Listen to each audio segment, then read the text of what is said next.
Vamos ver mais de perto por que os transientes são tão perigosos. Neste exemplo, um técnico está fazendo uma medição de voltagem fase a fase em um circuito alimentador de motor de 480 volts. Esse é um ambiente de categoria 3. Um transiente causado por comutação de carga ou um relâmpago próximo foi grande o suficiente para causar um arco voltaico, que atinge o interior do medidor.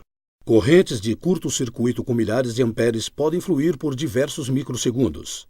Nesses níveis atuais, os cabos de teste superaquecem e as pontas de prova começam a queimar, desenhando um arco do ponto de contato até a ponta de prova. O técnico vê um arco azul brilhante e, ao mesmo tempo, é surpreendido pelo estalo do arco explodindo dentro do medidor. O arco flui pelas pontas de teste vaporizadas. Se esses dois arcos se unem através da proximidade do metal exposto das pontas de prova ou outros mecanismos, um grande arco é formado propiciando uma rota de baixa impedância diretamente de uma fase elétrica para outra. Quando dois arcos se juntam, podem causar um curto fase a fase ou um curto fase à terra. O resultado é uma explosão voltaica, que pode gerar uma bola de fogo plasmática preenchida pela energia no sistema elétrico. Quando isso ocorre, a temperatura pode chegar a cerca de 6.000 graus Celsius, 10.000 graus Fahrenheit. Fontes da indústria estimam que nos Estados Unidos de 5 a 10 acidentes por arcos voltaicos acontecem todos os dias. O Ministério do Trabalho dos Estados Unidos relata que em um ano recente, 1.000 eletricistas sofreram choques e queimaduras, algumas fatais. Estima-se que 50% desses ferimentos devem-se a arcos voltaicos. Esta porcentagem poderia ser substancialmente reduzida se os técnicos utilizassem a combinação de planejamento cuidadoso, práticas corretas e seguras de trabalho e uso de ferramentas apropriadas. Eis um arco voltaico verdadeiro. Esses fusíveis foram projetados para romper-se a 10.000 amperes de corrente de curto, mas foram intencionalmente usados em um circuito de 50.000 amperes. Um curto-circuito foi criado no lado da carga dos fusíveis.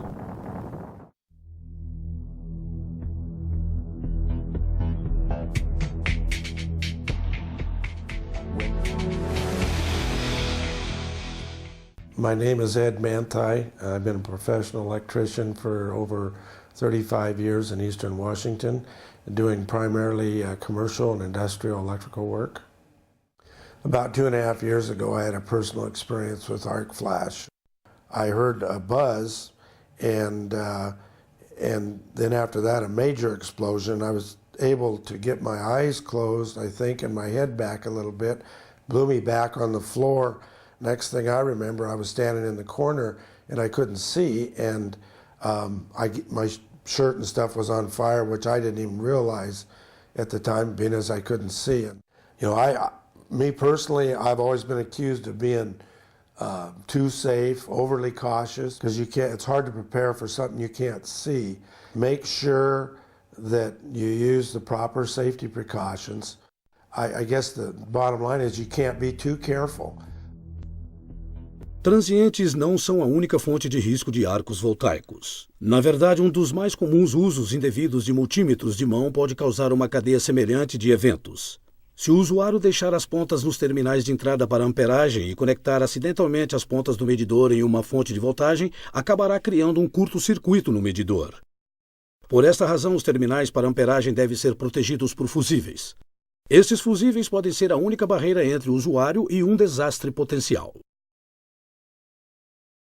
Se o medidor tiver os fusíveis corretos, o único resultado poderá ser um fusível danificado, o que é um preço baixo a pagar. Jamais substitua um fusível danificado por um fusível errado. Use apenas fusíveis de alta tensão especificados pelo fabricante.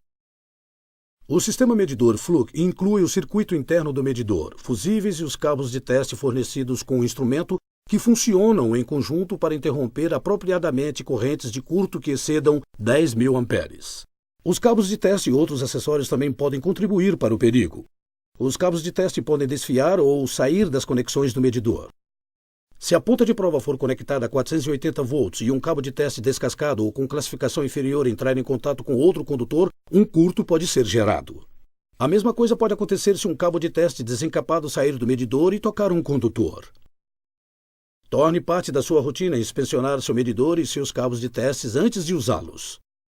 Por favor, consulte as instruções fornecidas ao término desse vídeo quanto ao que examinar. Lembre-se, os cabos de teste foram projetados para uma variedade de ambientes de teste.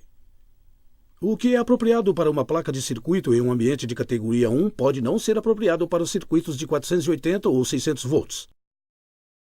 Em uma instalação de alta tensão, assegure-se de que seus cabos de teste tenham uma quantidade mínima de metal exposto. Isso ajudará a evitar a criação de curto-circuito entre duas fases se sua mão soltar os cabos.